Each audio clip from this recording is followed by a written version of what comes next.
রাজধানীর তেজগাঁও শিল্প এলাকায় ট্রাক স্ট্যান্ড উচ্ছেদে সিটি কর্পোরেশনের অভিযানে বাধা দিয়েছে বিক্ষুব্ধ শ্রমিকরা। পুলিশের সঙ্গে ট্রাক শ্রমিকদের ধাওয়া পাল্টা ধাওয়ায় আহত হয়েছে এক শ্রমিক এবং কয়েকজন সংবাদকর্মী। এদিকে শ্রমিকদের প্রতিরোধের মুখে ট্রাক ও কাভার্ড ভ্যান ড্রাইভার্স ইউনিয়ন অফিসের ভেতরে প্রায় 2.5 ঘণ্টা অবরুদ্ধ হয়ে পড়েন ঢাকা উত্তরের মেয়র আনিসুল হক। রবিবার দুপুরে উচ্ছেদে বাধা দেওয়া শ্রমিকদের সরিয়ে দিতে পুলিশ লাঠিপেটা ও টিয়ারশেল ছুড়লে সংঘর্ষ বাধে। এ সময় সেখানে ছিলেন রেলমন্ত্রী মুজিবুল হক ও মেয়র আনিসুল হক। অভিযান শুরুর কিছুক্ষণ পরই চালক ও স্থানীয় লোকজন উচ্ছেদকারীদের উপর ইটপাটকেল ছুটতে থাকে।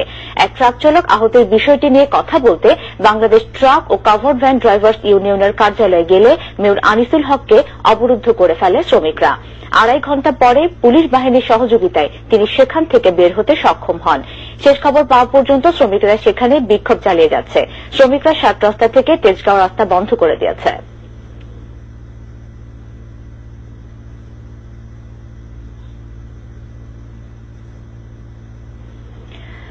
দর্শক, ট্রাক স্ট্যান্ডে সংঘর্ষের খবর সংগ্রহে এই মুহূর্তে তেজগাঁয়ে রয়েছেন আমাদের রিপোর্টার রিয়াদ তালুকদার। সরাসরি যাচ্ছি তার কাছে। রিয়াদ, এই মুহূর্তে তেজগাঁও ট্রাক স্ট্যান্ডের পরিস্থিতি কি?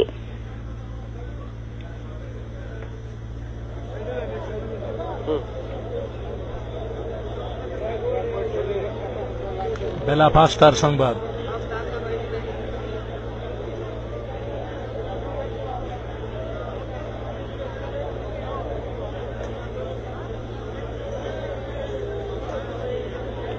রিয়াদ, এই মুহূর্তে তেজগাঁও ট্রাক স্ট্যান্ডের পরিস্থিতি কি? মিথিলা, আপনাকে ধন্যবাদ। আপনার মাধ্যমে সবশেষ পরিস্থিতি বলতে গেলে বেশ কয়েক ঘন্টা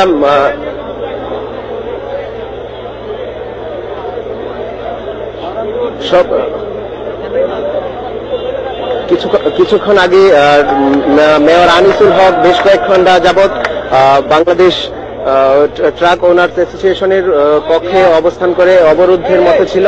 তো তার কিছুক্ষণ তার 20 থেকে 25 মিনিটের পর তিনি 20 থেকে 25 মিনিট আগে তিনি বের হয়ে গেছেন। তো পুলিশি প্রহরায় এবং আইন শৃঙ্খলা বাহিনীর ব্যাপক তৎপরতায় তিনি বের হয়ে গেছেন। তার আগে তিনি একটা জিনিস বলেছেন যে এখানে ট্রাক টার্মিনাল হবে, তবে আশপাশে যে তেজগাঁয়ের রোডটি আছে এলোপাথারিভাবে ট্রাক রাখা হতো, সে বিষয়গুলোকে তিনি বলেছেন যে এগুলোকে সব ঠিক করার জন্য সব নেতাকর্মী এখানে যারা আছেন, শ্রমিক নেতাকর্মী এবং দলীয় নেতাকর্মী যারা আছেন সবার সাহায্য কামনা করেছেন।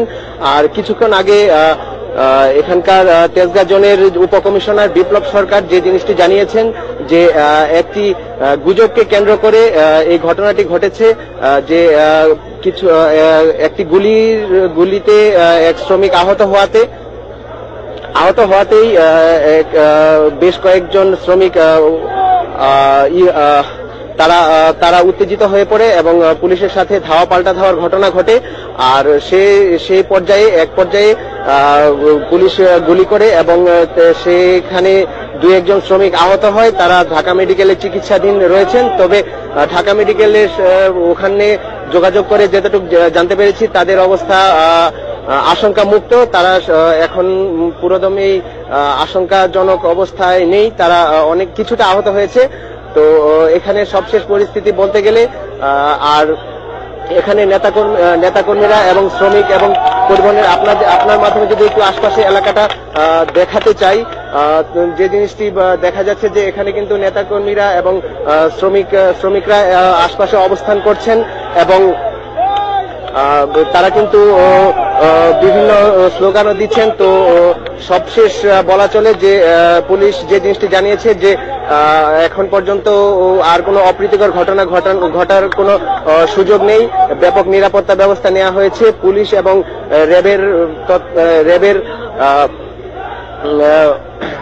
র্যাবের সহায়তায় ব্যাপক আইন শৃঙ্খলা বাহিনীর নিরাপত্তা আশপাশের এলাকায় জোরদার করা হয়েছে। এই জিনিসটি এটাই ছিল সবশেষ সংবাদ। রিয়াদ, আপনাকে ধন্যবাদ।